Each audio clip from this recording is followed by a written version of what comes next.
Hola, hoy vamos a empezar con la segunda parte del curso de Economía Internacional.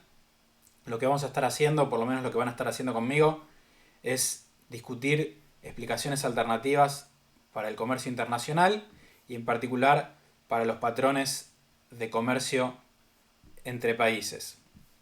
Además, vamos a hablar de acuerdos regionales de comercio y vamos a hablar de economía política de la política comercial. Y por otro lado, también van a estar viendo cuestiones de instrumentos de la política comercial, como pueden ser aranceles, impuestos a la exportación o cuotas. Entonces, déjenme que arranquemos con la presentación de hoy.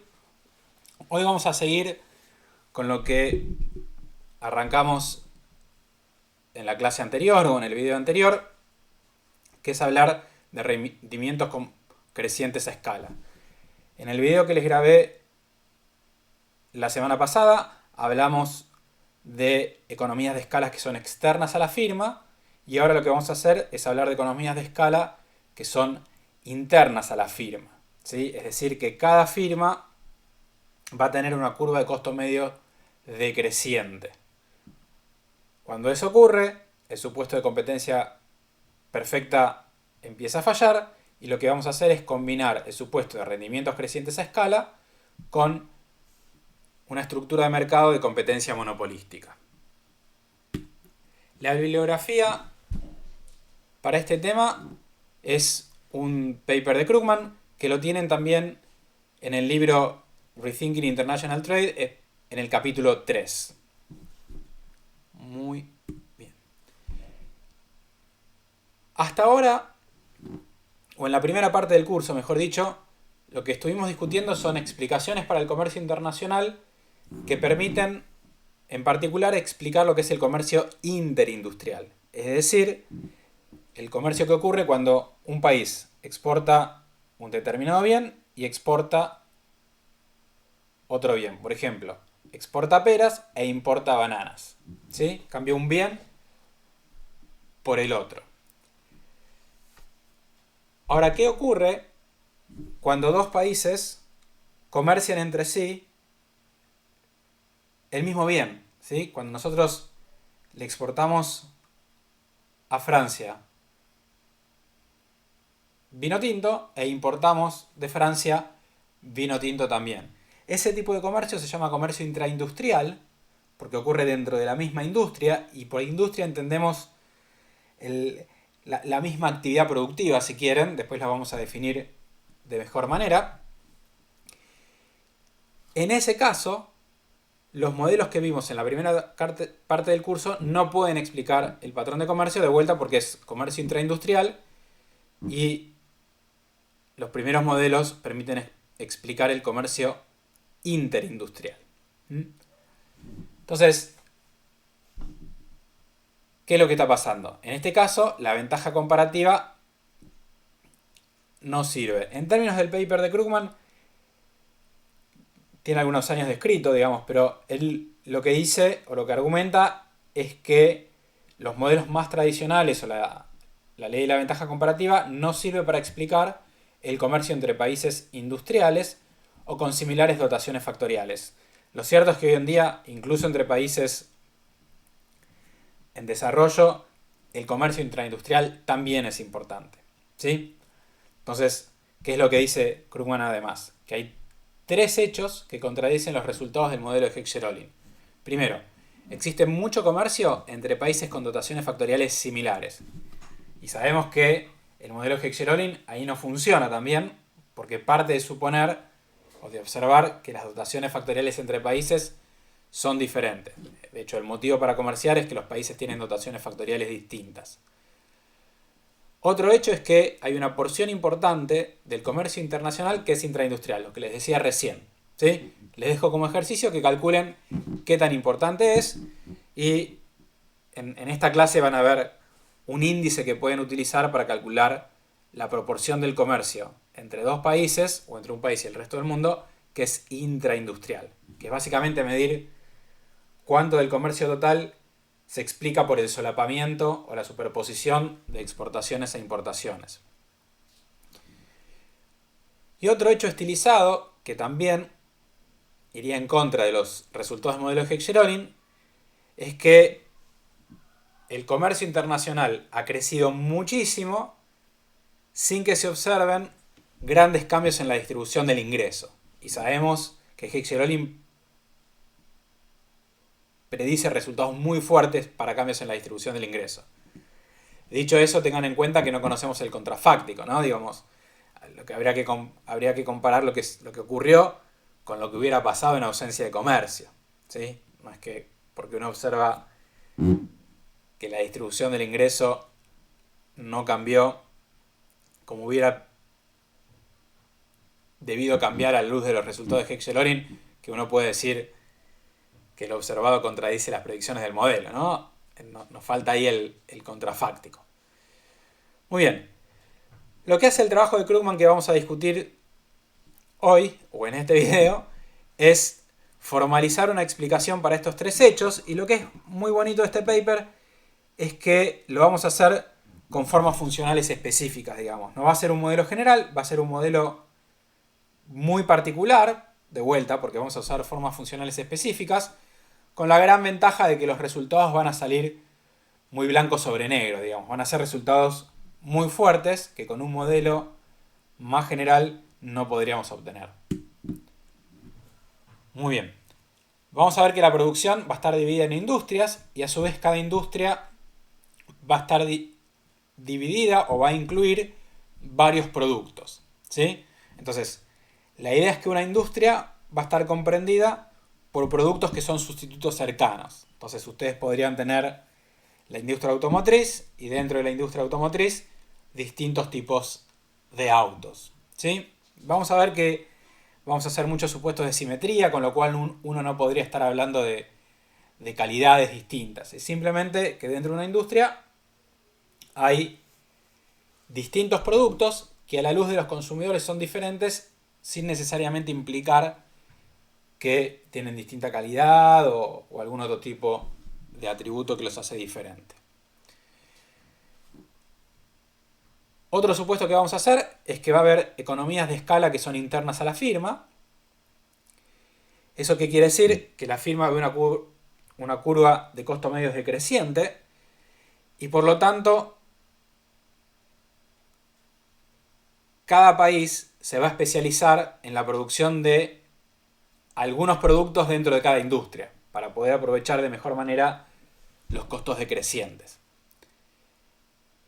Y lo que va a originar el comercio intraindustrial es la especialización. Cada país se va a especializar en un subconjunto de variedades o en un subconjunto de los productos que hay dentro de una determinada industria para que de esa manera sea posible de vuelta aprovechar las economías de escala. O sea, hay comercio intraindustrial por especialización.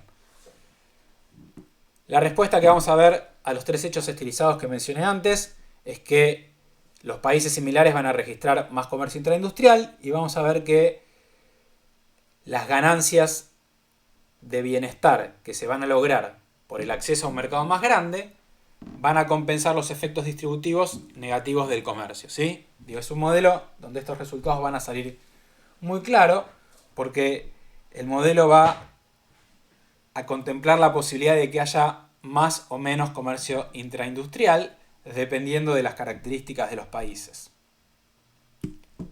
Bien. Como saben, a esta altura la teoría del comercio internacional en general está planteada en términos de equilibrio general y, como supongo que ya saben también, modelar rendimientos crecientes a escala en equilibrio general es bastante más complicado que suponer que hay competencia perfecta, ¿sí? Acá hay una frase de Krugman que dice que hay una forma de ser perfecto y muchas de ser imperfecto, digamos. Se aplica muy bien en este caso, digamos. Hay muchas formas de modelar rendimientos crecientes a escala.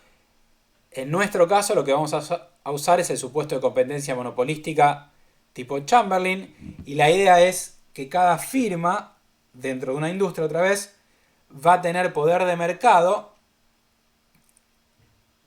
para el producto que vende.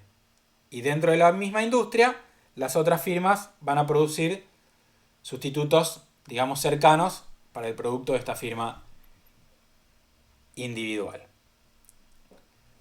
Las preferencias van a ser tipo Dixit-Stiglitz y la idea es, tiene que ver con lo que les decía antes, vamos a diferenciar entre industria y producto. Dentro de una industria hay varias firmas, cada una de estas firmas tiene poder de monopolio sobre la variedad o producto que vende, y los consumidores tienen lo que se llama preferencias por la variedad, ¿sí? O sea, les da utilidad poder comprar distintos productos o distintos bienes dentro de la misma industria. Y las firmas lo que van a hacer es operar en el tramo decreciente de la curva de costo medio. Gráficamente, esta es la situación que vamos a tener.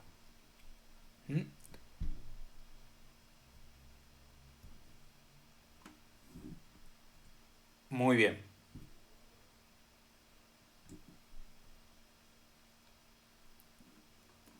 O sea, a largo plazo, si hay libre entrada en la industria que estamos mirando, o sea que si hay beneficios, esto lo conocen, es un monopolio, digamos, ¿no? Pero si este monopolista está teniendo beneficios, eso es un incentivo a que otras firmas entren en la industria y vendan sus propios productos, y eso lo que va a hacer es llevarnos a que la curva de costo medio de largo plazo sea tangente a la curva de demanda y los beneficios monopólicos se hacen cero. Muy bien, ahora vamos a pasar a la formalización que hace Krugman. Para eso vamos a estar suponiendo que el comercio intraindustrial se va a generar porque las firmas de cada país producen productos diferentes. Y como hay costos fijos, un país no va a producir todas las variedades dentro de cada industria. ¿Sí? Lo que les dije antes, las economías de escala van a ser las que expliquen el comercio intraindustrial. Y en la industria, de vuelta, va a estar conformada por productos que son sustitutos cercanos, y vamos a ver que eso es cierto tanto para el lado del consumo como para el lado de la producción. Y el último punto que aparece acá es lo que les mencionaba antes. Si bien los consumidores perciben a los productos como diferentes, en las funciones de utilidad y costos van a aparecer de forma simétrica, ¿sí? De vuelta, hay algo que los hace diferentes, pero no vamos a discutir bien qué es lo que los hace diferentes.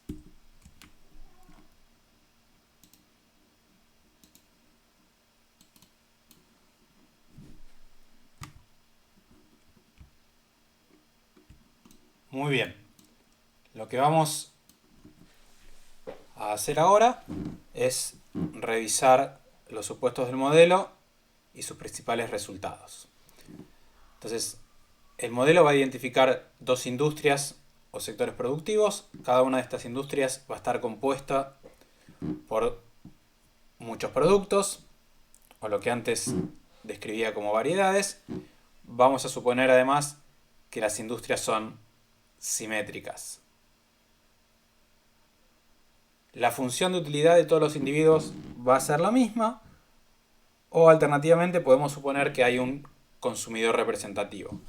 Matemáticamente la función de utilidad la vamos a expresar de esta forma que ven aquí. U es el nivel de utilidad, C1I es el consumo de producto I dentro de la industria 1, del consumidor representativo o de los consumidores, y θ es un parámetro vinculado con la elasticidad de sustitución entre variedades dentro de la misma industria. N1 o N mayúscula 1 es el número de variedades que puede tener la industria 1, N2 es el número de variedades que puede tener la industria 2. Y otra vez, variedades o productos, ¿sí? Es indistinto. C2J es el consumo del producto J dentro de la industria 2. Muy bien. Lo que ven en esta función de utilidad es que tiene dos niveles. En el primer caso tenemos una codagla, si quieren, y en el segundo caso lo que tenemos son funciones ses. Es una función ses anidada dentro de otra. Que lo que tenemos es una función ses para agregar las variedades dentro de cada una de las industrias. ¿Se acuerdan? La función ses tiene un parámetro que mide la elasticidad de sustitución. Típicamente se lo denomina sigma, y gráficamente el valor de sigma lo que determina es la curvatura de la curva de indiferencia. En la ecuación anterior o en la función de utilidad anterior, el valor de sigma lo definen de esta manera, como 1 dividido 1 menos teta, y sabemos que si teta es igual a 0, sigma va a ser igual a 1. En este caso estaríamos en una co-Douglas, y si teta es igual a 1, en ese caso sigma es igual a infinito, que es una curva de indiferencia lineal. También saben que sigma igual a 0 es una función Leontief o de coeficientes fijos. Vamos a suponer que el número de productos que efectivamente produce el país dentro de cada industria está por debajo del número de productos máximo que podría tener esa industria. Muy bien, hasta acá anotación. Vamos a empezar a hacer algunas derivaciones. Con la función de utilidad que acabamos de ver arriba, podemos ver, o podemos demostrar si quieren, que el consumidor va a gastar la mitad de su ingreso en una industria y la otra mitad en la otra industria. Para eso, piensen en C1 mayúscula como el consumo total de productos de la industria 1 y C2 mayúscula como el consumo total de productos de la industria 2. Estos C1 y C2 mayúscula son justamente los que se definen como una función ses de los consumos de los productos dentro de cada una de las industrias. Entonces, para simplificar, como queremos trabajar con el nivel superior de la función de utilidad, utilizamos C1 mayúscula y C2 mayúscula, y la restricción presupuestaria va a ser que la suma de lo que gasta el consumidor en ambas industrias se iguala a su ingreso. Y en este caso, P1 y P2 son índices de precios, digamos, son función de los precios de cada una de las variedades o productos incluidos dentro de cada una de las industrias, que después vamos a derivar. Muy bien, si calculan las condiciones de primer orden del problema que resuelve el consumidor, esto a ninguno de ustedes debería sorprenderlos. Hacen el álgebra, acá las variables de elección son C1 y C2, y una vez que obtienen las condiciones de primer orden y reemplazan en la tercera condición de primer orden lo que derivan de las dos primeras, llegan a esto. El valor de lo que gastan en cada una de las industrias es la mitad del ingreso. Otra cosa que vamos a necesitar calcular, como es un modelo de competencia monopolística, es la elasticidad precio de la demanda que enfrenta cada productor individual. Para eso lo que vamos a resolver es este problema de optimización, pero para cada una de las firmas individuales. Con lo cual, la variable de elección va a ser la cantidad que la firma I dentro de la industria 1, por ejemplo, vende. Entonces Entonces ahora la restricción presupuestaria, en lugar de estar expresada al nivel de las industrias, está expresada al nivel de los productos. Por supuesto, esta primera sumatoria es igual al primer término de la restricción presupuestaria anterior y esta segunda sumatoria es igual al segundo término de la restricción presupuestaria anterior. Ahora, las condiciones de primer orden de este modelo, les recomiendo enfáticamente que las deriven ustedes también. Acá tienen el álgebra desarrollado, lo derivan y comparan con lo que tienen en este documento. En lo que sigue, y para simplificar, voy a eliminar algunos subíndices que indican producto. Acá quité el subíndice I, como pueden ver, y acá también. Y a partir de la condición de primer orden, empiezo a trabajar.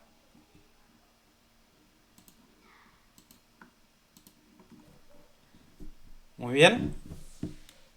Una vez que obtienen la curva de demanda que enfrenta cada productor, esto es lo que derivamos hasta este punto, pueden calcular la elasticidad precio de la demanda.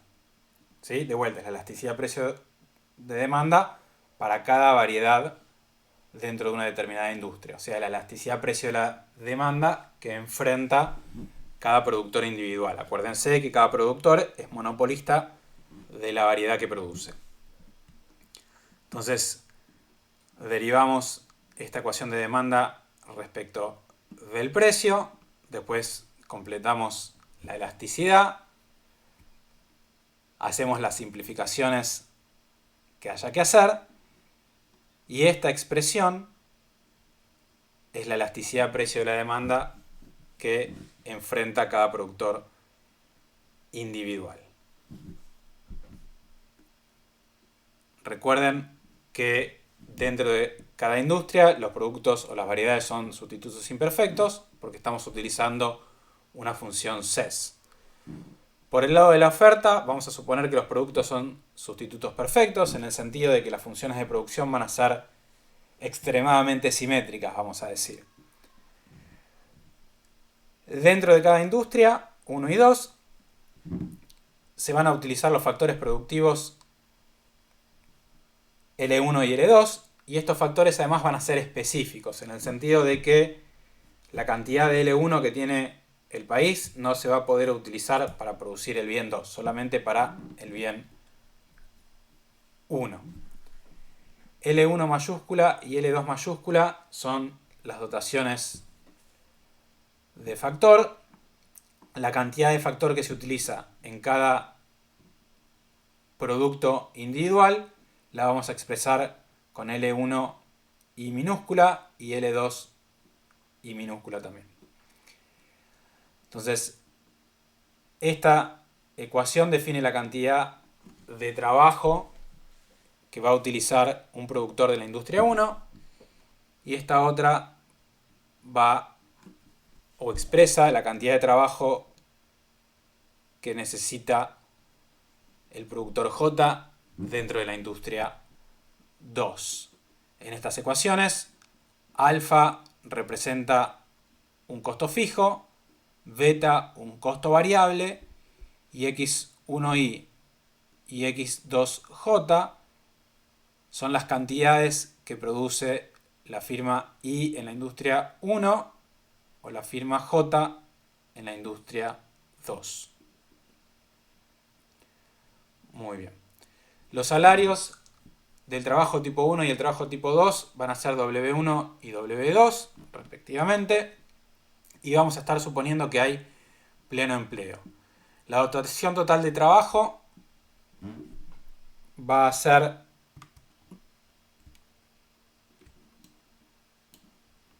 dos, o sea, L va a ser igual a 2, y vamos a definir el trabajo disponible para la industria 1 como 2 menos Z, y el trabajo disponible para la industria 2 como Z.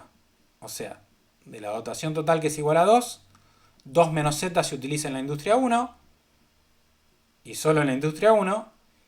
Y el resto, que sería Z, solo se utiliza en la industria 2. Y Z, por supuesto, puede tomar valores entre 0 y 1.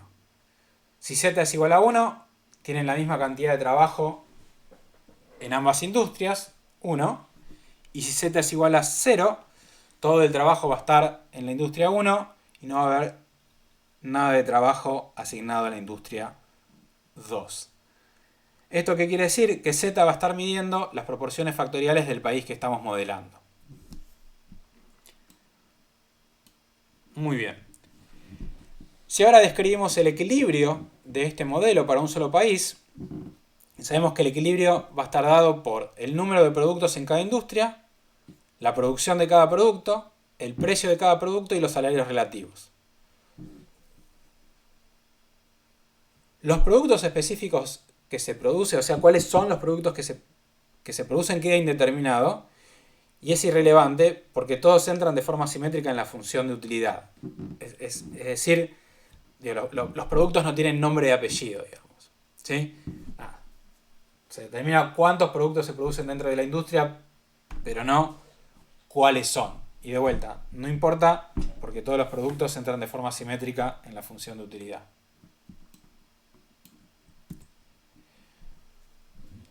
Bien, como dijimos, cada firma va a producir un único producto que es distinto del resto.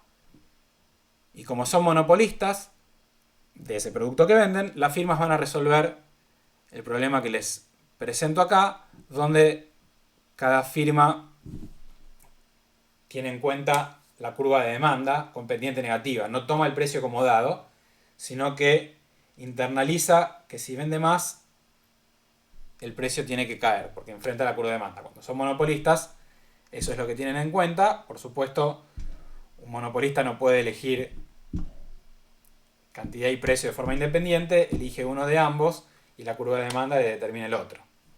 Entonces, eso es lo que estamos viendo acá. Maximizan P por X menos W por L, que son los costos, y reemplazamos L por la expresión que vimos más arriba, la suma de los costos fijos y variables. Calculan las condiciones de primer orden y el precio se va a determinar de esta forma, ¿sí? Que es un markup sobre los costos variables. Y por supuesto el markup va a estar vinculado con la elasticidad precio de la demanda. Muy bien. Los beneficios de las firmas en las industrias 1 y 2 lo pueden escribir como la diferencia entre ingresos y costos. Como en competencia monopolística hay libre entrada, los beneficios se van a hacer 0 y estas expresiones se van a igualar a 0. Y de ahí lo que van a obtener es la cantidad que vende cada una de las firmas o el tamaño de cada una de las firmas. El número de firmas lo van a poder calcular de la condición de pleno empleo. En la industria 1 tienen este número de firmas. Básicamente lo que hacen es dividir la dotación de trabajo asignada a la industria 1 por la cantidad de trabajo que necesita una firma dentro de la industria 1. Y recuerden que todas las firmas son iguales. N1 va a ser igual a esta expresión que ven acá. Y lo mismo para la industria 2.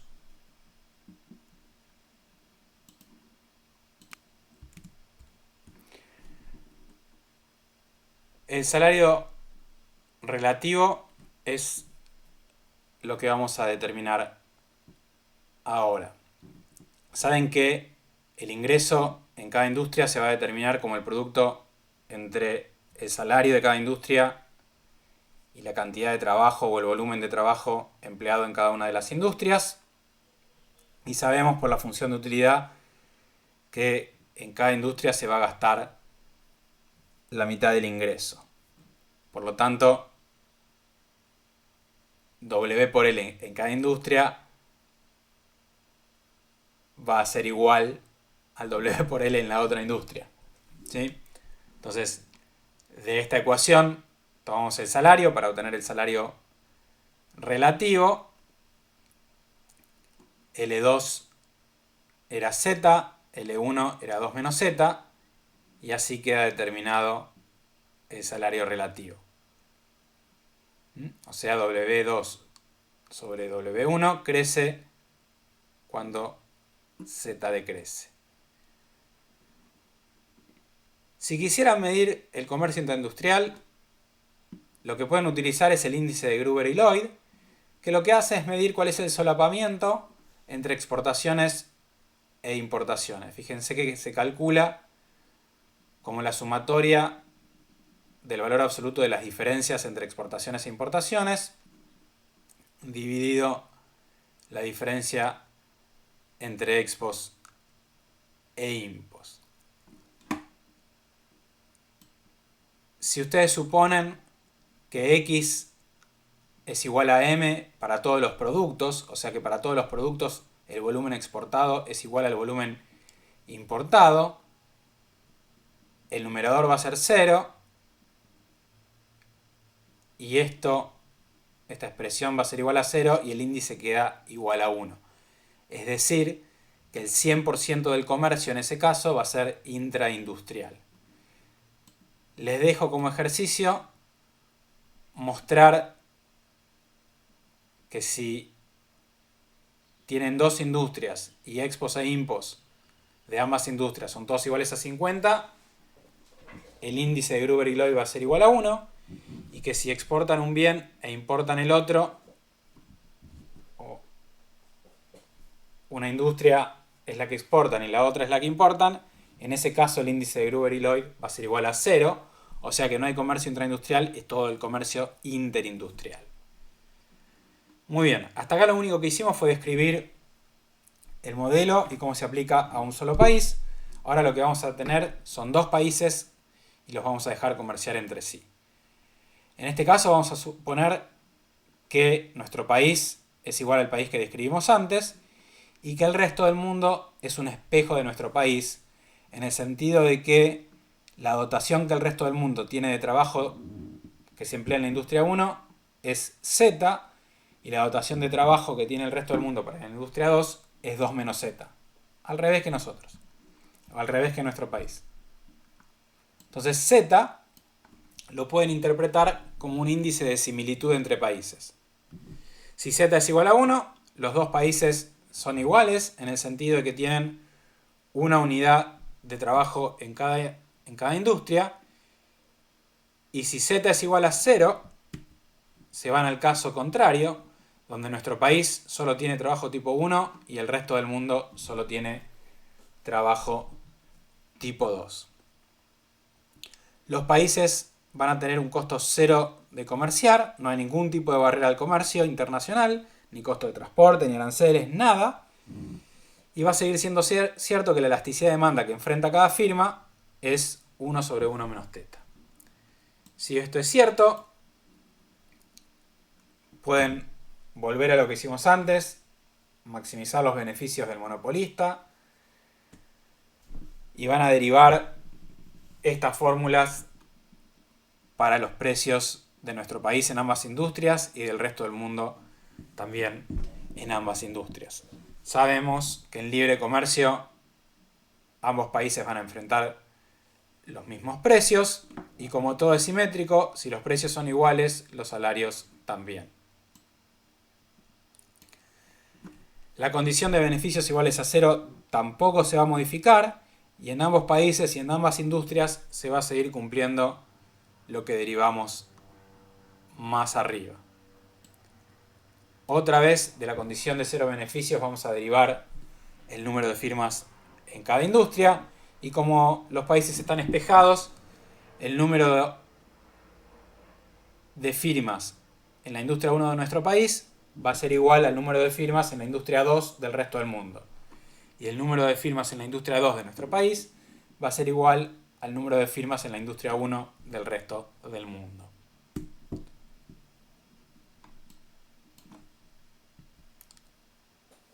Muy bien. A partir de acá, derivamos que el comercio lleva a la igualación en el precio de los factores, pero manteniendo el patrón de producción constante, en el sentido de que L1 y L2 no van a cambiar con el comercio internacional. No es que el trabajo migra de un sector a otro como consecuencia del comercio internacional. Eso está dado y no se modifica.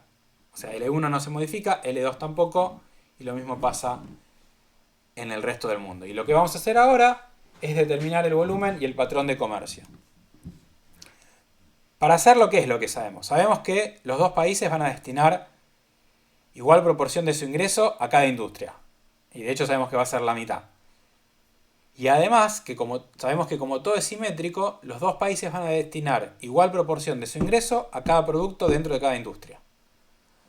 Entonces, la proporción del ingreso que se gasta en la industria 1 del resto del mundo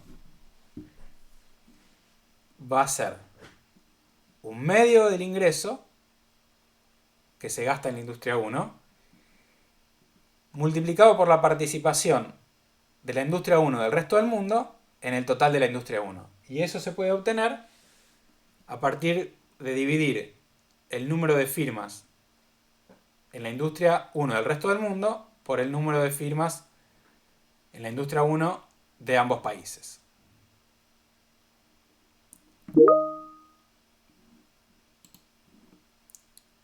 Muy bien.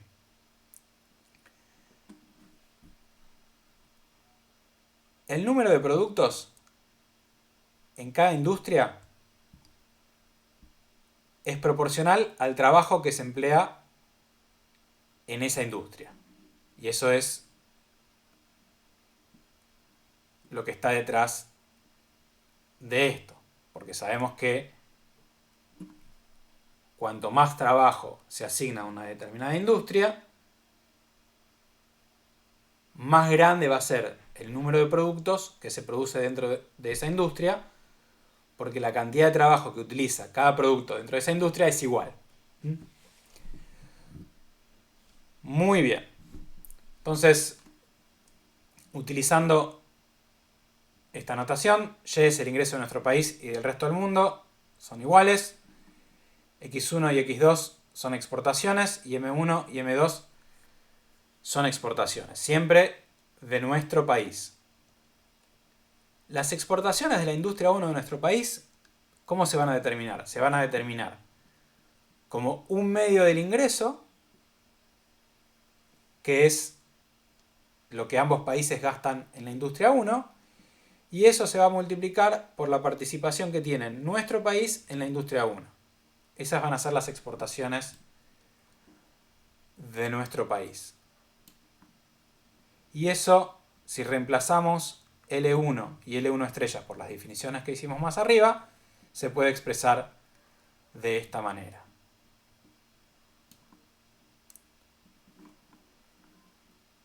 Siguiendo esta lógica, pueden calcular las exportaciones de la industria 2 de nuestro país, las importaciones de la industria 1 de nuestro país y las importaciones de la industria 2 de nuestro país.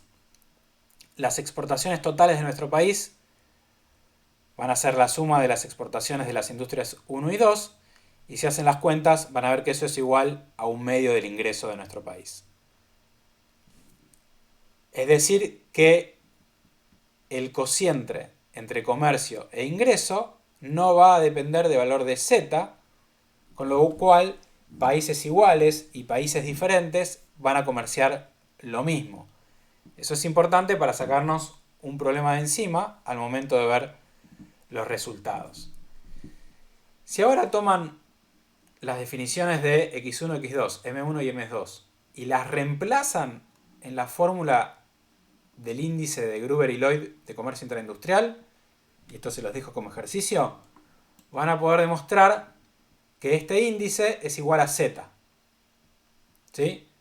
Entonces, cuando Z es igual a 1, y fíjense más arriba qué es lo que significa eso, todo el comercio va a ser intraindustrial, y cuando Z es igual a 0, todo el comercio va a ser interindustrial. Acuérdense que Z nos indicaba la similitud que hay entre países.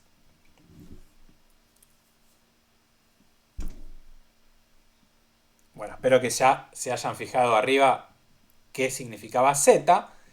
Cuando Z es igual a 1, los países son iguales en términos de que ambos países tienen una unidad de trabajo en cada industria. Y cuando Z es igual a 0, los países son bien distintos. Un país tiene todo el trabajo asignado a la industria 1 y el otro tiene todo el trabajo asignado a la industria 2. Entonces, la conclusión que se obtiene de este trabajo es que el comercio va a tener un componente intraindustrial un componente intraindustrial más grande cuanto más parecidos sean los países, e interindustrial más grande cuanto más diferentes sean los países. Y este es un resultado muy fuerte porque te permite predecir o analizar patrones de comercio norte-norte o sur-sur, si querés, si uno pudiera argumentar que entre norte y sur lo que hay son diferencias en dotaciones factoriales. Lo lindo de este modelo es que como utiliza formas funcionales específicas, los resultados salen de manera muy fuerte. ¿Sí? Entonces, les sugiero enfáticamente que vayan al paper, lo lean y lean la parte que no es estamos cubriendo, que es la parte que demuestra los efectos sobre bienestar y en particular cómo acceder a un mercado más grande más que compensa o puede más que compensar los efectos sobre la distribución del ingreso que cabría esperar a la luz del modelo Heck-Sherolin.